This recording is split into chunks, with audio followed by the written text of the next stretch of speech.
হরে কৃষ্ণ। আজ থানকুনি পাতা আলু সবজি করব। কড়াইতে তেলটা দিয়ে দিলাম। এবার একটু জিরে ফোড়ন দেবো। আলুগুলো একটু হালকা ভেজে নেব। এটাতে আমি চন্দ্রমুখী আলু দিয়েছি। চন্দ্রমুখী আলু দিলে টেস্টি লাগে খেতে। একটু হলুদ দেব। হলুদটা দিয়ে একটু নেড়ে চেড়ে নিয়ে এবারে জিরের গুঁড়ো, ধনের গুঁড়ো দেবো। একটু লাল লঙ্কার গুঁড়ো দেবো। লঙ্কার গুঁড়োটা আমি ঘরে করেই নিই। এবারে দুটো কাঁচা লঙ্কা দিয়ে দেবো। এতে জলটা দিয়ে আমি একটু ঢেকে রেখে দেবো।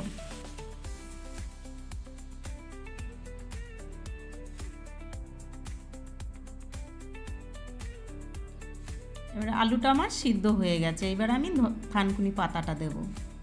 পাতাটা দিয়ে বেশি আমি খুব জাল দেবো না, বেশি জাল দিলে পাতার টেস্টিটা থাকে না। এইবারে একটু ঢাকা দিয়ে রাখবো। এইবারে আমার রান্নাটা হয়ে গেছে। আমার রান্নাটা যদি ভালো লাগে একটা লাইক করে দেবেন।